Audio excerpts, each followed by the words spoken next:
we are in need of your prayers. Will you join me? Mighty God, Holy Father, Lord, we thank you for this day. We thank you for the blessing received through your name. God, I ask that you bless us in all things. Help us to be yours and yours alone. And Lord, as we struggle to understand your will, give us wisdom, give us insight, and give us understanding. God, help us in our treatment of self. Help us to not be so externally focused that we forget to take an account, an inventory of our own hearts. Help us to stop looking for perpetrators. Help us to stop desiring to only be the victim. Help us instead to be honest with ourselves as we investigate the contents of our own hearts. Bless us always. In Christ's name we pray. Amen. I've told this story before, but I spent about a solid 2.5 hours in my basement this week trying to think of a better analogy to start this sermon with, and I just couldn't, so I gave up. So I'm lazy, so you're going to hear it again. Good friend of mine, one of the teachers at Sunset for a while, preacher you might have heard of. He's fairly well known, more on the West Coast, but he actually preached for a congregation that Matt used to be the associate minister for prior to him being our associate minister, a preacher by the name of John Smith. And he told the story once to our class at Sunset about a specific time he was preaching, when he was a young preacher just getting started. And he said he was standing behind the pulpit, and this was an old school style church, that apparently the church there locally had bought it from another denominational church that had gone under and had decided to close up shop and sell their building, so a Church of Christ bought it. So they had kind of an old-style Puritan pulpit. I've always wanted one of these. But an old-style Puritan pulpit. And I don't know if you've seen old-style Puritan pulpits, but they are big and imposing, threatening, and makes you feel like the emperor.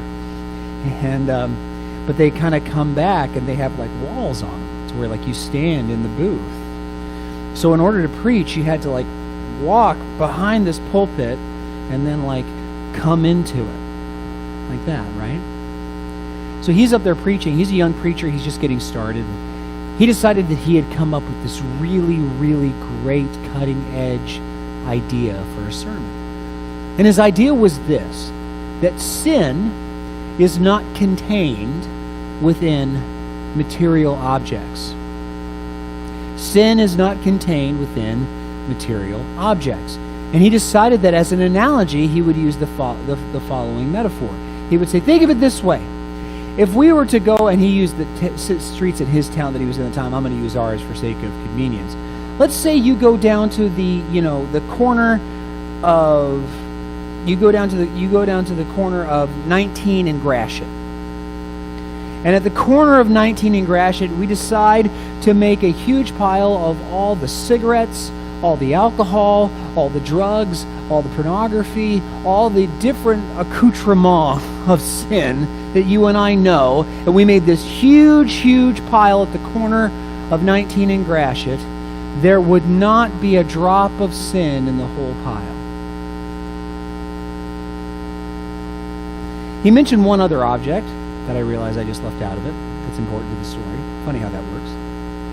But he said alcohol, he said drugs. But he mentioned playing cards being in the pile. Yeah. So he said that, finished his sermon, gives the invitation, and the church begins to stand and sing. One of the elders of the congregation, because you have to exit this pulpit. You can't just walk away from it. You have to like that.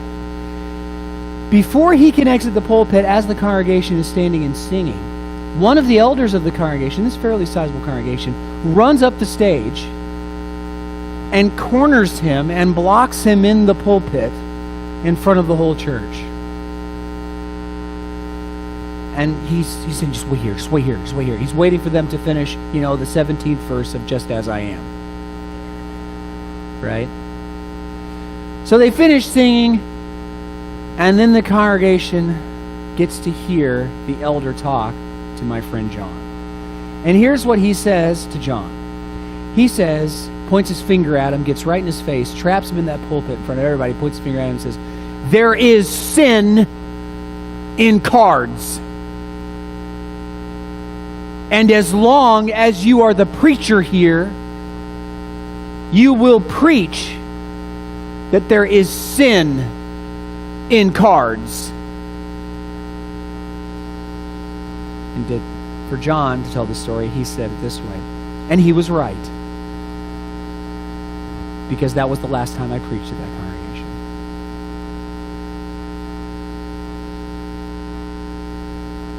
It's not a very cutting-edge idea. But I would add, it does raise the following question. Even John himself says, I was young, I was a little naive, I thought that was a big thing. He's like, no one's thought of this. A lot of people have thought of that. But it's not new ground he was breaking. But it does raise an interesting question. Where does sin come from? You see, we have the idea in our minds, seemingly, that sin is produced by actions. That sin is a byproduct of action. You cheated on your taxes. That was a sin. Oh, you took the Lord's name in vain. That was a sin. Oh, you lied to your wife when she asked you if this dress makes her look ugly. That's a sin. Church, that is so backwards and so immature that it's laughable. And we know better. And why do we know better? Because Jesus makes it very, very clear to us where sin comes from. And interestingly enough, it's found in a conversation both in Matthew and Mark, directly following the last conversation with Jesus we just talked about, where he talks about, people being hypocrites and, honoring God with their lips, but their hearts are far from him. Matthew 15 and Mark 7. But for sake of variety, we were in Matthew 15 just a little bit ago, so for sake of variety, let's go to Mark 7, because they read almost identically. Look here in Mark chapter 7. Jesus has a quite impassioned conversation again with these people. And starting in verse 14, here's what it says. And he called the people to him again and said to them, hear me, all of you, and understand. Now you get the idea that Jesus is concerned that they don't get it. Right? I don't know if you've ever had a conversation with another person, maybe with a spouse, or maybe with a child, or maybe even with a parent, or just a neighbor or a friend, where you're giving them instruction. Like, for example, Stephanie and I once decided, a little while ago, decided to leave the house and go see a movie. We thought we'd do a little bit of a dry run to see how mature the kids are. And we didn't get a babysitter. We decided we were going to leave our 13-year-old son at home alone with his 12-year-old sister and their 10-year-old sister. Now, no offense to Haven, but we've often said to many people who have questioned this decision that if Harmony wasn't there, we would have totally gotten a babysitter. Ha ha ha. No, but they do great. They really, really do great. We've done it a few times, and they've been all three of them have been very mature and very respectful of my property, not theirs. But one of the things we make sure to communicate to them before we do this is, look, we're leaving. Here's the rules. And I give them some rules, but then I tell them this one: no cooking of any kind. And then Addie goes, yeah, but what? And then I stop her mid-sentence. And I say, I'm going to need you to tell me you heard me say no cooking. What does that mean? No microwave, no stovetop, no oven. If it's cold and you want to eat it cold. No heating source to heat food will be turned on in this house while I am gone. Do you understand? Yeah, but what if the pizza's cold? Then it's cold. Repeat after me. No cooking. No cooking. I wanted to impart to them the seriousness of this rule. More serious than the other rules we gave them. Because we don't want them to burn the house down. We don't want them to get hurt. We don't want, the dog to die or anything like that. We don't want that. And this is an opportunity for them to show us that we're responsible. That they're responsible. So we made this a teaching moment where I made unequivocally clear so that when Dad gets home and they're holding a bowl of popcorn that was not popped prior to me leaving, there's no confusion. He said, "You made popcorn. I told you not to cook anything." And you went, "Yeah, but we popped it. We didn't cook it. We popped it." That's not how that works. I don't want there to be any confusion about that. So I reiterate it. Jesus is reiterating. He says, I want to make sure that all of you get this because it's so simple that everybody should. And here's what he says. Hear me, all of you, and understand. Verse 15. There is nothing. Notice his use of that word there. Yeah, but what about nothing? Yeah, surely you don't mean nothing. That's what he's saying. Hear me, all of you, and understand. There is nothing outside a person that by going into him can defile him. But the things that come out of a person are what defile him. A person is not defiled by what goes in. A person is only defiled, follow me on this, church, by what comes out. It is not what we take in that defiles us, it is what we produce. Very important distinction that he's not done making. Listen to this. Verse 17, and when he had entered the house and left the people, his disciples asked him about the parable. They still don't get it. Yeah, but I mean, not pork, right? If you eat pork, that defiles you. Oh, Peter. I can't. You're giving me a migraine. Look here. And he said to them, then are you also without understanding? That's a fancy biblical way of Jesus asking, are you really this dumb? Did I stutter? No, listen to me. Do you not see that whatever goes into a person from the outside cannot defile him, since it enters not his heart, but his stomach, and is expelled? If you're thinking that Jesus is referring to what you think he's referring to when he says expelled, you are correct. This is Jesus using potty humor. He's saying, look, man, if you eat bacon, that doesn't defile you because you don't keep it. That's what he's saying. It doesn't stay with you. It leaves. Everybody in the room knows how that works, right? If you don't know how that works, I really don't know how to help you with that. I'm at a loss. He's saying you don't keep it. You just rent it. So, whatever goes in doesn't stay in, so therefore it doesn't defile him because it leaves.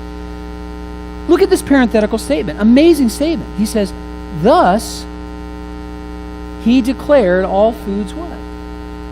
This is prior to the cross. He's saying that now, as of right now, if you want to, and you want to eat bacon, go nuts. Eat all the lobsters you want. He tore down the quote-unquote kosher rule with this statement. He said, it's over. Because here's the thing. Did you know this?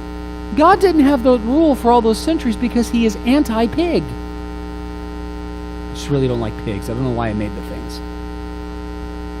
Useless animal, pig. Don't like it. Don't want my people eating it. We are a pig-free family because I despise pigs. No. Because historically, pigs have never been safe for people to eat until the invention of this thing called the refrigerator.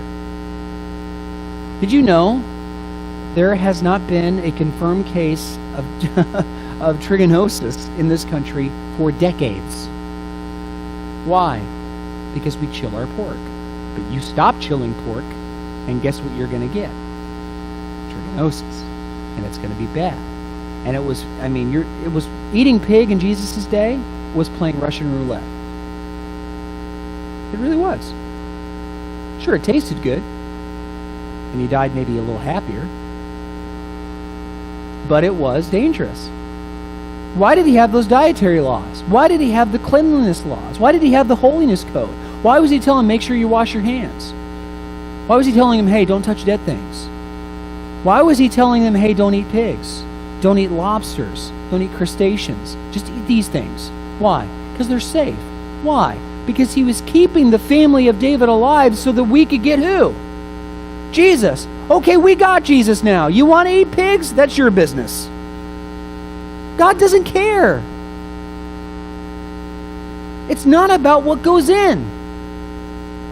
It's about what goes out. And then Jesus gets even more direct. Verse 20, and he said, what comes out of a person is what defiles him. Look here, verse 21. For from within, out of the heart of man, come evil thoughts, sexual immorality, theft, murder, adultery, coveting, wickedness, deceit, sensuality, envy, slander, pride, foolishness. I heard somebody say, here, verse 23, all these evil things come from within, and they defile a person. I heard somebody say this last week in a debate, that, Jesus was just an accepting guy. Jesus never judged anybody. Apparently they never read that verse. Because Jesus not only judges people, but he makes a list of people that he judges. Boom, boom, boom, boom, boom. And he lists them off and he says, these things are what? He calls them what? What does he call them? Evil. He says that these things are evil. And people do them. Therefore, by extension, those people are what?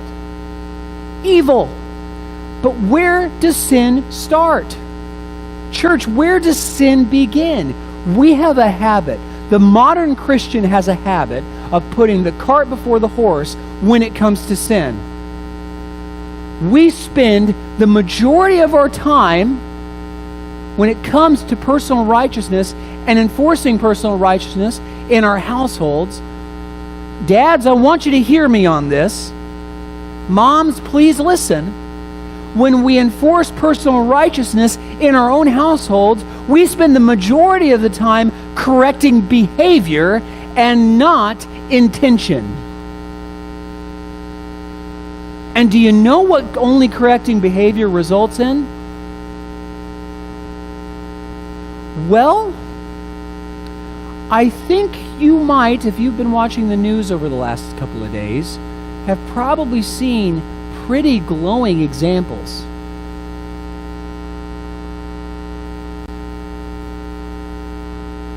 of what happens when a generation comes up that had only their behavior corrected and not the intentions of their hearts.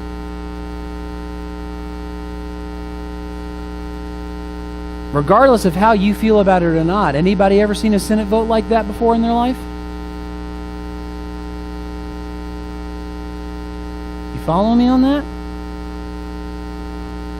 That comes from somewhere, folks, and it's not behavior. It's just not. Murder doesn't start with the hands. What does it start with? Abuse does not begin with a fist. It begins with what?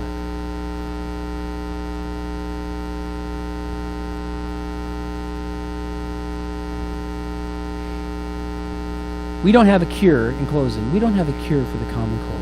Isn't that amazing? We can put a man on the moon, but we cannot cure the common cold.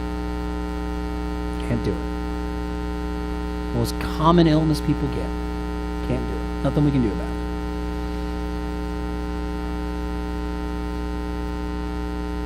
it. You go to the store and you buy cold medicine, you're not buying cold medicine. You're buying symptom medicine. You're buying medicine for cough, and for sneezing, and for runny nose, and for chills, and for fever. You are not buying medicine for the cold that's causing those things. Even if you buy, that's why after you take NyQuil, you still feel crummy. That's why. Maybe you don't feel as crummy, but you still feel crummy. Why? Because your symptoms might have abated, but you still got the virus, right? How many of you have ever seen, I know a couple of you are teachers and educators, I don't think they do this anymore. They were barely doing it when I was in school as a kid. Going up to the chalkboard and writing something over and over and over again. I will not lie. I will not make fun of Brian's glasses. I will not pull Susie's hair because I secretly like her.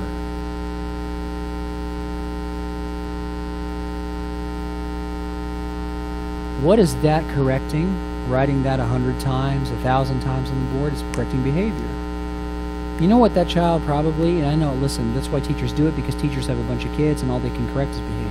But you know what that teacher does that in hopes of? Getting that person to stop doing that in that class and hoping that that little boy, when he gets the note that his teacher sends with him home, his parents will read it and they will sit down, and instead of punishing him again, they will sit him down and ask, you know it's wrong to pull her hair,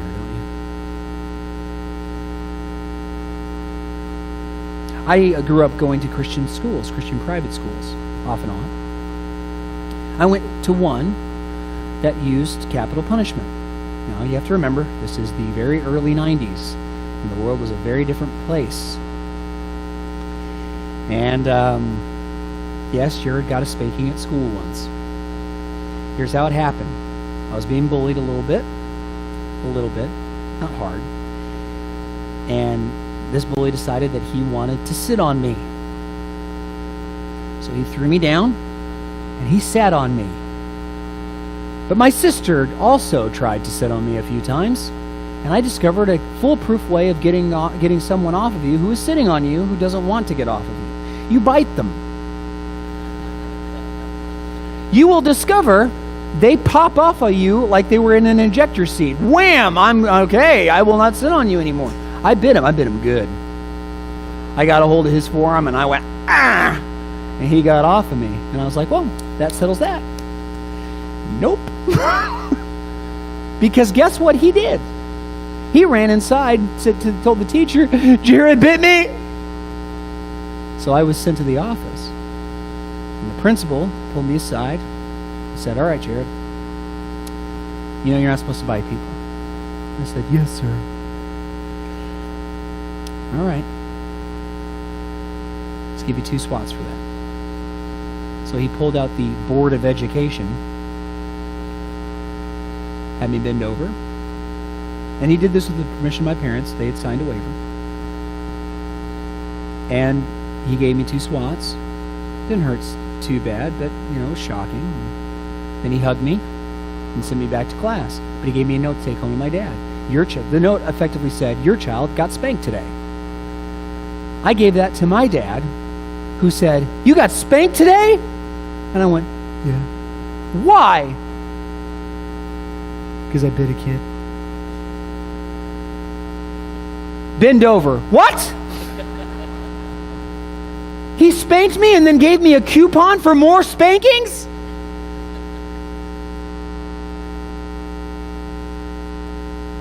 He didn't spank me.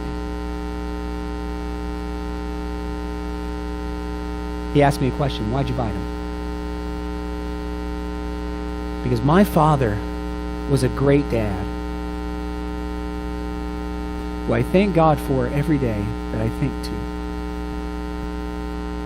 Because my Father was not just interested in me being a good person in behavior.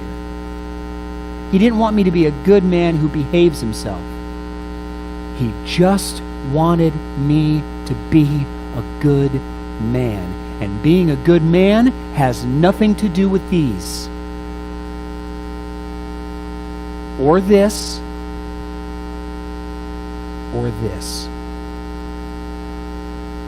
And it has everything to do with this. Amen? So I'm going to ask you a question this morning. When was the last time you took a personal inventory, not of your head, not of your actions, not of your speech, but of your heart? Are you constantly looking for somebody else to be the perpetrator and you only to be the victim? Are you looking for an excuse to give responsibility for the state your life is in to someone else? And maybe it does belong to someone else. But there's nothing wrong with asking yourself the following question. Why do I do the things that I do? Why do I respond the ways I respond? Because if there's a deficit here, it will defile you. So we better get Jesus to fill that deficit. Amen? If that's you this morning, and you want to change your heart, whether you're a Christian or not, will you come while we stand and sing?